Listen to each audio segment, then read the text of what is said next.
ایک بزرگ تھے احمد بن حرب رحمۃ اللہ تعالی، انہوں نے اپنے بچے کی تربیت کیسے کی؟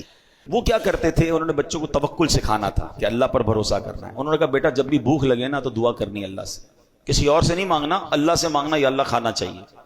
اپنی زوجہ کو کہا جب بھی بیٹا دعا کرے نا تو اس کے گھر میں اس نے پورا سمجھ دیوار میں سوراخ بنایا کہ پیچھے چپکے سے تم نے کھانا رکھ دینا ہے اس میں۔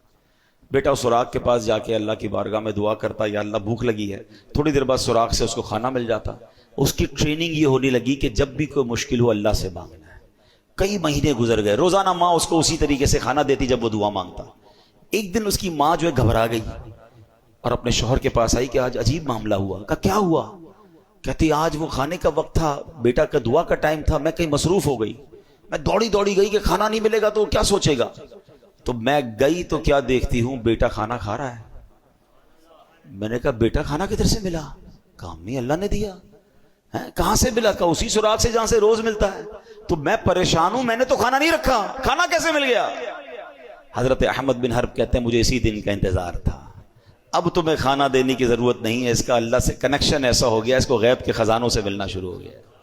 یہ دیکھیں یہ تربیت کا انداز تھا نا کہ اللہ سے مانگنا ہے، بیٹا اللہ پر بھروسہ رکھنا ہے۔ ہم کہتے ہیں بیٹا پیسے ہوں گے تو تیرا کام ہوگا، پیسے بنا، پیسے تعلقات بنا ورنہ مشکل میں پھنس جائے گا، تیرے رابطے نہیں ہوں گے تو آگے جا کے ڈیفیکلٹ ہو جائے گا۔ ارے کب سکھاؤ گے کہ اللہ سے دوستی کر، اللہ کو راضی کر؟ پیسے چھوڑ کر جاتے ہیں مگر تربیت کر کے نہیں جاتے۔ حضرت عمر بن عبدالعزیز رحمۃ اللہ تعالی علیہ کا واقعہ سنیں۔ آپ کا جب انتقال ہوا، آپ امیر المومنین تھے، آج کے دور کے پرائم منسٹر تھے، پوری آدھی دنیا پر گویا حکومت تھی۔ ہمارا اس طرح کا کوئی بندہ ہو تو پتہ نہیں کتنے خربوں روپے بنا لیتا۔ انتقال ہونے لگا تو بہت تھوڑے پیسے چھوڑ کے جا رہے تھے۔ کسی نے کہا حضرت آپ اتنی بڑی شخصیت، اپنے بچوں کے لیے چھوڑا ہی کچھ نہیں، بچا ہی کچھ نہیں، اتنا خرچ کر دیا اللہ کی راہ میں۔ کیا کمال کا جواب دیا ہے۔ فرماتے بچے اگر میرے نیک ہوئے نا تو اللہ ان تھوڑوں میں بھی بہت برکت ڈال دے گا، اور بچے اگر غلط ہیں، حرام کرنے والے، تو ان کے لیے چھوڑنا ہی ٹھیک نہیں تھا، کیونکہ میں چھوڑ کے جاؤں گا غلط کام کریں گے قبر میں ہی مار پڑتی ہے نا۔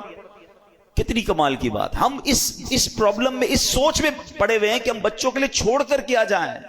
آپ بچوں کی اچھی تربیت کر کے چھوڑ کے جائیں، باقی اللہ مالک ہے، اللہ دینے والا ہے۔ اگر وہ اللہ کے نیک بندے ہوئے اللہ غیب کے خزانوں سے انہیں عطا کر دے گا، اور اگر اللہ کو ناراض کرنے والے ہوئے آپ اربوں روپے چھوڑ جائیں وہ برباد ہو سکتے ہیں۔ ہم نے دیکھے ہیں برباد ہوتے ہوئے، آپ نے بھی دیکھے ہوں گے کہ باپ نے اتنے پیسے چھوڑے اور بچے بینک کرپٹ ہو گئے، کیوں کہ ان کی عادت ہی ٹھیک نہیں تھی، نہ صدقہ تھا، نہ خیرات تھی، نہ نیکی تھی، نہ باپ کی لیگیسی تھی۔